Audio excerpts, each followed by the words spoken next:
Olá a todos, dando sequência à nossa disciplina, hoje nós vamos falar de algumas outras espécies de contratos administrativos e vamos falar dos contratos de concessão. Tá? Então, contrato de concessão, o que ele é na verdade? Né? É uma delegação da administração pública ao particular e pode ser dividido em três: serviço público, contrato de concessão de serviço público, contrato de concessão de execução de obra pública e uso de bem público. Isso é uma relação bilateral, é um contrato bilateral, onde uma das partes é a administração pública, é comutativos, ou seja, há uma troca aí de existências, tá? É remunerados e é intuito persona, ou seja, é destinado a pessoas específicas que se enquadrem naquele processo na qual eu estou querendo. Tá? Então, concessão de serviço público pode ser feito de forma direta, quando a própria administração faz, mas pode ser feito também, né, que neste caso essa concessão é a prestação indireta do serviço público mediante delegação ao particular. E entenda ao particular aqui somente pessoas jurídicas, tá? Ou consórcio ou uma pessoa jurídica simples, não há problema nenhum. O contrato de concessão ele é precedido de um processo licitatório, especificamente na modalidade concorrência. É um contrato administrativo bilateral. Podemos usar como exemplo o transporte aéreo de passageiros, radiodifusão, televisão, tá? E isso eu tenho uma base legal.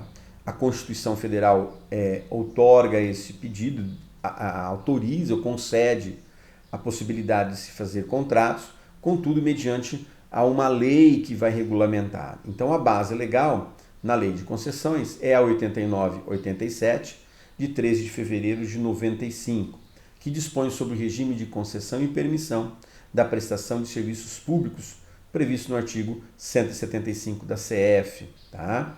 Eu tenho uma observação que da rádio, difusão e da televisão é uma lei específica, tá? Que é a 41/17, que é o Código Brasileiro de Telecomunicações.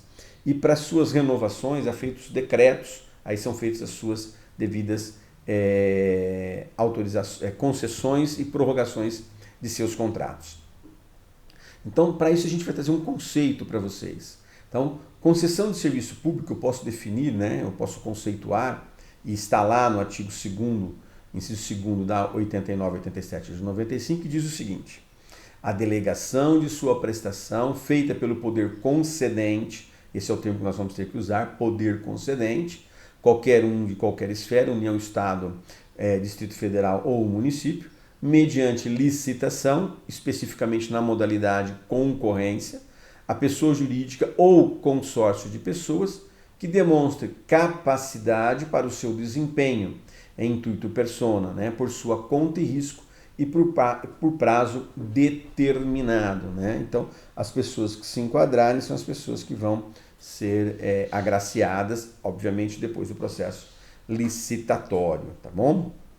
Fazendo uma análise dele, a gente pode começar dizendo o seguinte: são contratos administrativos entre o poder concedente e o concessionário, pessoa jurídica de direito privado ou consórcio de empresas, é uma das partes, é uma prestação de serviço, tá? Execução do serviço público, não a transferência da titularidade desse serviço, que ainda pertence ao próprio Estado, por isso que ele tem o poder aí das cláusulas exorbitantes de fiscalizar, de impor regras, de modificar, sempre em nome do interesse público, mediante pagamento de tarifa, tá? Remuneração direta pelo próprio usuário. Tá? As características desses contratos são os seguintes: licitação, modalidade específica de concorrência, pode haver, neste caso, o que nós chamamos de inversão da fase, como há no pregão, né? Então primeiro eu vou julgar, depois eu vou fazer as habilitações adequadas, apenas do seu ganhador, para questão de uma celeridade processual, conta e risco do concessionário, tá? Não do poder concedente, mas do concessionário, a responsabilidade pelos seus atos ela é objetiva, não há necessidade de eu provar nem culpa e nem dolo, tá?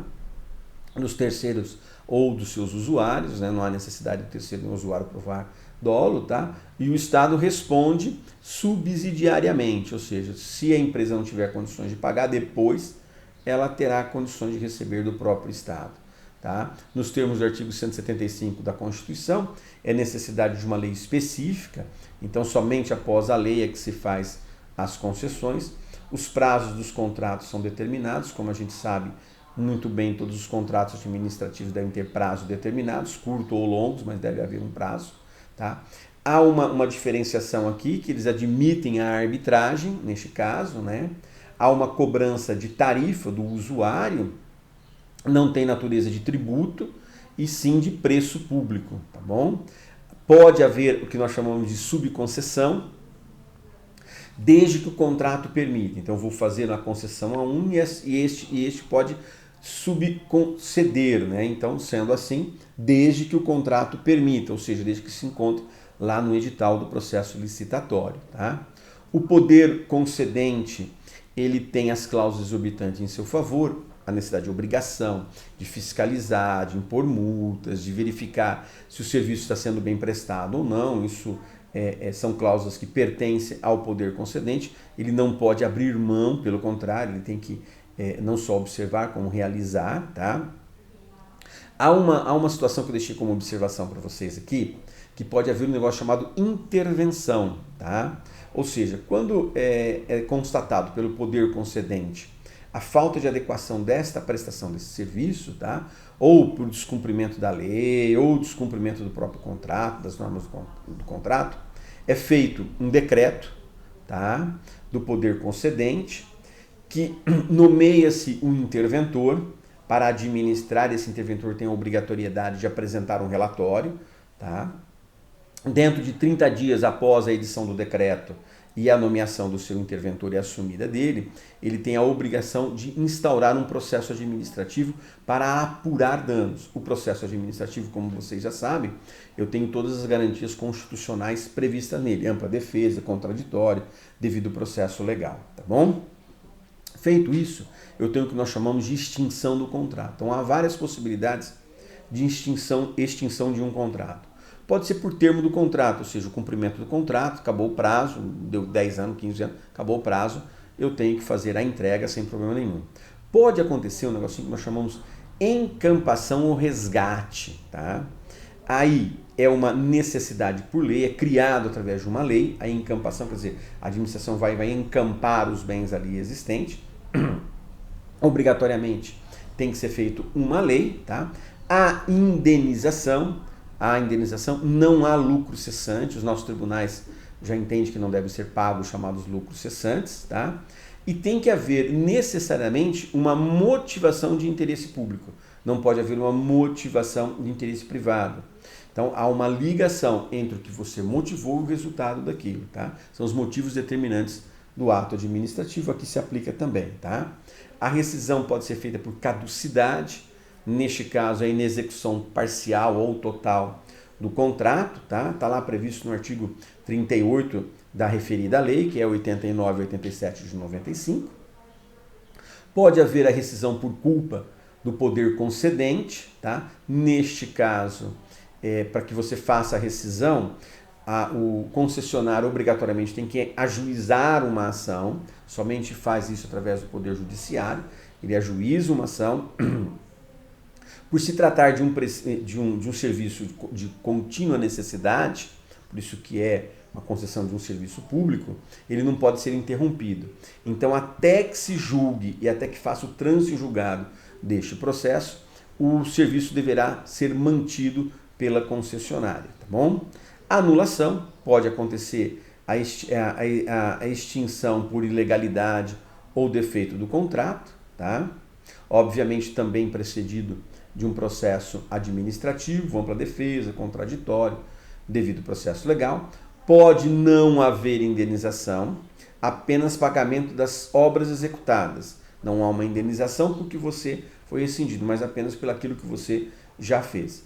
E por último, isso é uma questão até óbvia, né? Por falência ou extinção da empresa. Se a empresa faliu ou se extinguiu, não há nem como ela continuar a relação contratual. Extinção do contrato também, na extinção do contrato, quando estiver previsto no edital, e obviamente vai estar previsto também no contrato, o que nós chamamos de reversão de bens, tá? Então, além desses itens que nós acabamos de falar, eu vou acrescentar um chamado reversão de bens, né? Atendendo o chamado princípio da continuidade da prestação de um serviço público, ou seja, a não interrupção desse serviço, né? E o exemplo que a gente pode dar são as cabines de pedágio, né? Uma vez extinto o contrato, imaginar que o contrato foi extinto por termo, esses bens devem lá permanecer. Por quê? Porque já no contrato há uma previsão de que isso está sendo pago pelas próprias tarifas. Então esses bens vêm agregados assim que devolverem à administração, tá bom? Não tem ressarcimento neste caso, quando houver previsão contratual. Contudo, pode acontecer da administração pública ter deixado passar sem a respectiva reversão de bens. O que isso vai gerar? A administração pode pedir esses bens? Pode, em nome do interesse público, da supremacia do interesse público e da continuidade da prestação desse respectivo serviço.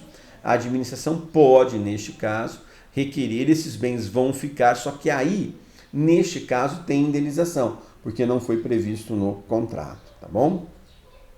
Serviços públicos, existem alguns serviços públicos que são insuscetíveis de concessão. Eu vou citar dois para vocês, tá? Que é serviço público não privativo do Estado, que é o caso da educação e da saúde, que na realidade é feita uma simples autorização para funcionamento de uma escola ou para uma casa de saúde de particular. E serviço, existe um outro que há muita discussão a respeito disso, que é o chamado serviço público ut universi, ou seja, para toda a comunidade, tá? Que beneficia toda uma coletividade, que eu não tenho como identificar exatamente a quem, mas serve a todos nós. E o exemplo dado é a chamada coleta de lixo.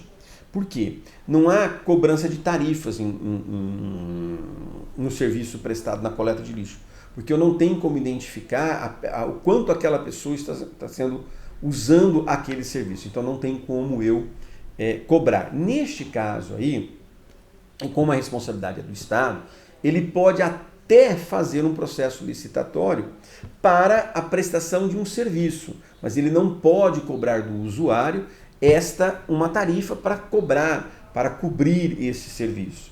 Neste caso específico, ele é feito um contrato e a cobrança é feita nos nossos tributos. Então, quando nós pagamos os nossos tributos, já é pago automaticamente essa prestação de serviço. Aí nós temos agora a permissão. Apesar de que não está na nossa relação, mas como eu falei de concessão, eu obrigatoriamente entendo que deveria falar sobre permissão também, mas é curtinho, um parágrafo só. O que é a permissão, né? Então está lá na 89, 87, no seu artigo 2º, no inciso 4º, o seguinte: diz que a permissão do serviço público é a delegação a título precário mediante licitação, diferente da concessão, que é só concorrência. Neste caso, a permissão, qualquer modalidade licitatória, desde que se enquadre a especificação da prestação de serviço público, feita pelo poder concedente, a pessoa física ou jurídica, que demonstre capacidade para o seu desempenho por sua conta e risco. Tá? Aqui a observação é que não é um contrato bilateral, na verdade é um contrato de adesão. A administração faz todas as regras e você adere ou não. E uma outra especificação, aqui eu tenho que relembrar, que ela pode ser feita por pessoa física, diferentemente da concessão, que é somente pessoa jurídica, tá bom? A permissão, olha lá, é delegação de serviço público ou de uso de bem público, feito pelo poder concedente, não transfere titularidade também, somente a execução do uso, né? O contrato é de adesão, precedido de licitação, neste caso qualquer uma, contrato em natureza de ato unilateral da administração, sujeito às regras de direito público. A União fixa as normas gerais e cada ente da Federação, União, Estado e Distrito Federal, Estado, Distrito Federal e municípios especificam suas regras específicas para aquele serviço no qual ele deseja. A execução do serviço pelo concessionário é por conta e risco e paga mediante também tarifa, né, que tem natureza de preço público.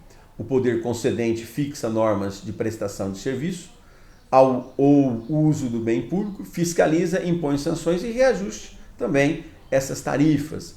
A responsabilidade também é objetiva, tá bom? Agora, os dois últimos, tá?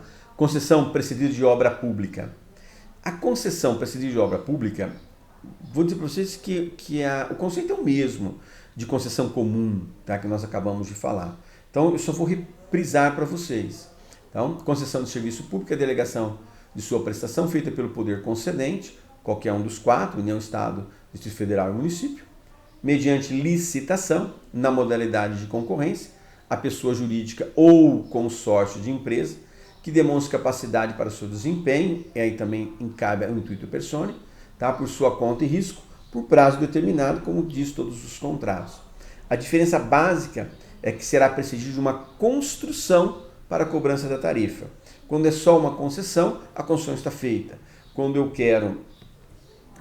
preciso para uma concessão de obra, neste caso, a obra ainda não está feita, é feita em conta e risco da pessoa, do concessionário. O poder concedente outorga, né, a concessão de uma obra pública e ele vai assim fazer e cobrar para custear a sua tarifa. Um exemplo dado é o exemplo de uma ponte, tá, que você pode cobrar as tarifas para amortizar o seu investimento. Tá? E por último, a concessão de uso de bem público.